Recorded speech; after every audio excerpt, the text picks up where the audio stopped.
From the CyberHub bunker and studio, you're tuning in to the CyberHub podcast. And now for your host and CISO, James Azar. Hey, security folks, good morning. It's Tuesday, January 12th, 2021, your daily practitioner brief here live on YouTube, LinkedIn, Facebook.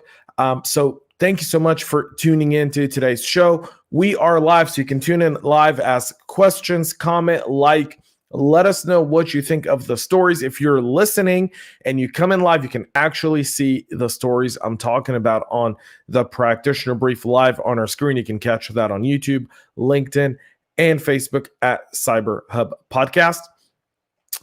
Please subscribe if you're watching us right now. If you're watching us live on any one of those social media networks, just make sure you follow us there and subscribe. And if you're listening on your favorite podcast listening platform, also make sure to subscribe right now. And most importantly, share today's podcast with your friends and colleagues. Let's get right into what's going on today. A bunch of things are really taking place among SolarWinds. So like I said, every single day, there's going to be new developments. There's a new one coming out right now. This one covering the Sunspot Malware, which has been used to insert a backdoor into the SolarWinds product in the supply chain attack. This according to CrowdStrike, which was one of the cybersecurity companies that they called upon to really help in dealing with the attacks.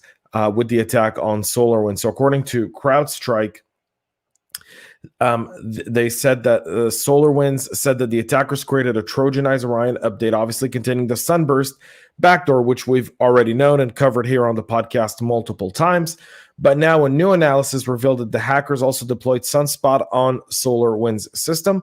Sunspot is actually designed to check every second for presence of processes associated with the compilation of the Orion product on the compromised system itself.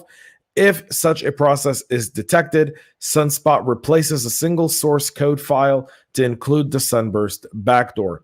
Specifically, Sunspot looks for the MS build process, which is associated with Microsoft Visual Studio development tools. If the process is detected, it attempts to determine if it's being used to build the Orion software.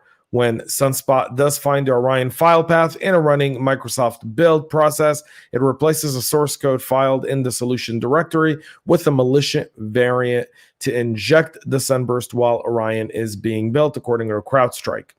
So obviously, this is getting a bit more. We're starting to see, as the investigation goes further down the road, just the complexities and just how advanced these threat actors were. Now, here's one thing I forgot to do this morning. Forgot my traditional sip of coffee with y'all.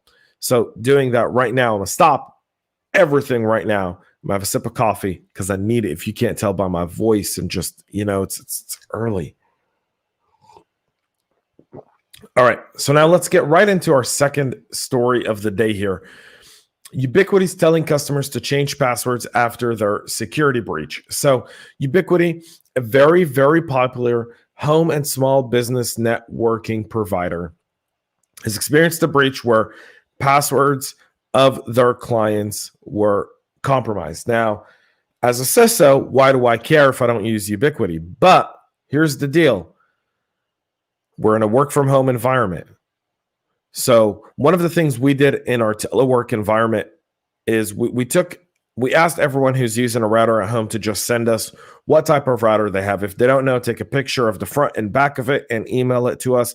And we had an intern really cataloging all this stuff so that we had an idea of what routers people were using at home. This is critical. You want to let your team know about this so that they change their passwords so that those routers, the way that they access the internet, isn't compromised. That could indirectly affect the organization. Another story, NSA publishes the Cybersecurity Year in Review report. Ms. Ann Neuberger, the director of the cybersecurity that established the Cybersecurity Directorate, which was formally announced in July of 2019. The Cybersecurity Directorate remained true to its goal through 2020. The report claims that it was been working to prevent and eradicate cyber threats through combining threat intelligence and cryptography knowledge with vulnerability analysis and defense operations. The report, which you can see right here on Security Week, the link is also on our website at cyberhubpodcast.com. So last year in 2020, the NSA helped the DoD eliminate weak cryptography and improved quantum-resistant cryptographic algorithms to ensure that the Department of Cryptography is modern enough to resist quantum computing attacks, which is critical. We've spoken about quantum computing quite frequently on my Sister Talk podcast. It's something that we really look at from a nation-state perspective of targeting your organizations. We know that nation-states today are the ones that are really leaps and bounds in the quantum race.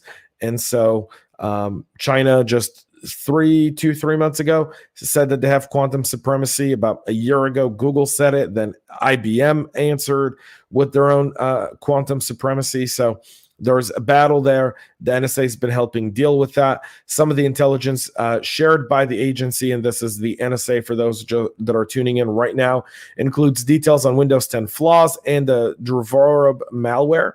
IOCs associated with the targeting of XM mail servers by the Russian-linked Sandworm team. Details on bug threat actors abused to install web shell malware on web servers, and a list of 25 vulnerabilities commonly targeted by Chinese threat actors. The NSA is really becoming more public-facing, especially in the cybersecurity arena. They're really trying to have a little bit more transparency and assist with all the knowledge they have. Our final story for the Practitioner Brief today has a little to do with work, but a lot to do with our staff members and our teams. So millions of social profiles have been leaked by Chinese data scrapers.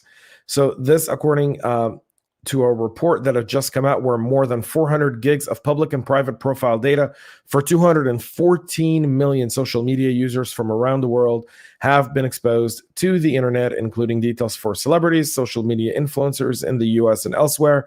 The leak itself stems from a misconfigured Elasticsearch database owned by Chinese social media management company SocialArcs, which contain personally identifiable information from users of Facebook, Instagram, LinkedIn, and other platforms, according to researchers at Safety Detectives.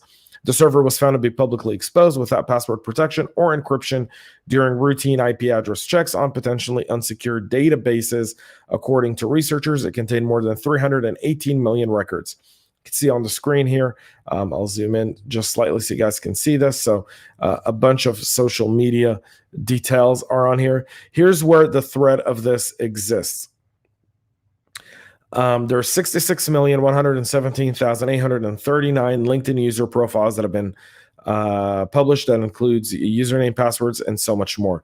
So think of a phishing attack that accumulates with someone having access to one of your executives' LinkedIn profile or anything like that. So recommendation, get everyone in your staff to update all of their passwords on their social media, even change their email addresses if they can, if they have more than one. Most people today do have more than one email address, so they should do that as well. It's the other aspect of this is, how did they get this data? I mean, this is fascinating because how did SocialArcs get this data? And that's going to be a big question that they're going to have to answer. Obviously, being the fact that they're in China, the jurisdiction here is a bit more complex. But how did Facebook, Instagram, and LinkedIn just give this guy's data to our PII? Fascinating. Absolutely fascinating, which is why I've personally left Facebook. You guys are watching us on Facebook on our business page. That's the only page I have available on Facebook going forward. All my personal profiles off of Facebook and Instagram are coming off this week, in fact. So I will no longer be using that social network. So that's it for our Practitioner Brief today, guys. Very interesting questions ahead of us.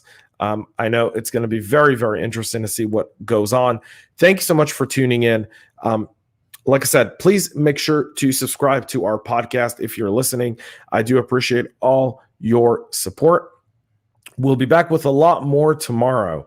Until then, folks, enjoy your cup of coffee, enjoy the rest of your day, and most importantly, stay cyber safe. We We love feedback, so make sure to connect with us on social media and subscribe to our podcast on your favorite podcast listening platform.